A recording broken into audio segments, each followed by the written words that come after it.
നമസ്കാരം, സിറ്റി ന്യൂസിലേക്ക് സ്വാഗതം. കേരളത്തിൽ രണ്ടാമതും കണ്ണൂർ ജില്ലയിലെ ആദ്യത്തേതുമായ ആയുഷ് PHC AHIMS 2.0 മുണ്ടേരിയിൽ ആരംഭിച്ച ഡിജിറ്റൽ OP പ്രവർത്തനം ആരംഭിച്ചു. മുൻ രാജ്യസഭ MP KK രാഗേഷ് ഉദ്ഘാടനം ചെയ്തു. കേരളത്തിലെ 8 ജില്ലകൾ സമ്പൂർണ്ണ ഡിജിറ്റലൈസേഷൻ എന്ന ലക്ഷ്യം പൂർത്തീകരിച്ചു കഴിഞ്ഞു. അപ്പോൾ നമ്മളിനി ആശുപത്രിയിൽ പോകുന്ന സമയത്ത് ഇവിടെ ഇപ്പോൾ ഡിജിറ്റൽ OP വരുന്നതോടുകൂടി മുൻകൂട്ടി സമയം ഓൺലൈനായിട്ട് നമ്മുടെ ഫോൺ ഉപയോഗിച്ചുകൊണ്ട് ബുക്ക് ചെയ്യാൻ പറ്റും. ഒരാശുപത്രിയിൽ പോയിട്ട് കാത്തിരിക്കേണ്ട ക്യൂ നിൽക്കേണ്ട കാര്യം ഉണ്ടാകും. അതിന് സമയം നിശ്ചയിച്ചു തരും. നമ്മൾ ബുക്ക് ചെയ്യുന്ന സമയത്ത് നമുക്ക് സമയം കൃത്യമായി തീരുമാനിച്ചു തരും. അപ്പോൾ ആ സമയത്ത് നമ്മൾ പോയാൽ മതി. പോകുന്ന സമയത്ത് നേരെ ഡോക്ടറെ കാണിക്കാൻ വേണ്ടി തരും. അങ്ങനെ കേരളത്തിലെ മുഴുവൻ ആശുപത്രികളെയും ഡിജിറ്റലൈസ് ചെയ്യുക എന്നുള്ള പദ്ധതിയാണ് ഗവൺമെന്റ് നടപ്പിലാക്കിക്കൊണ്ടിരിക്കുന്നത്.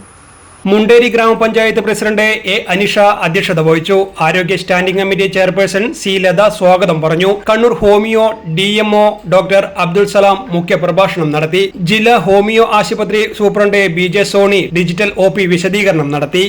ഡിജിറ്റലൈസേഷൻ എന്നുള്ള ഭാഗമായിട്ടാണ് ഇന്ന് മുണ്ടേരി APHCയിൽ AHIMS 2 എന്ന സംവിധാനം ഇംപ്ലിമെൻറ്റ് ചെയ്തിരിക്കുന്നത്.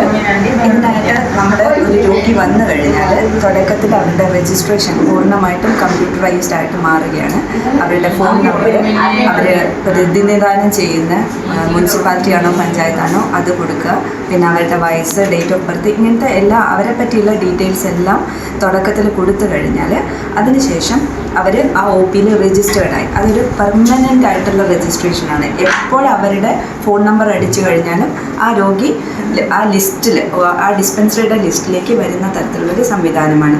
Munderi panchayat vice president A. Pankajakshan, panchayat member P. Geetha, block panchayat member K. Bindu, P. Divya, K. Rameshan, Ayur PHC medical officer doctor D. Vini തുടങ്ങിയവർ സംസാരിച്ചു. News desk city news.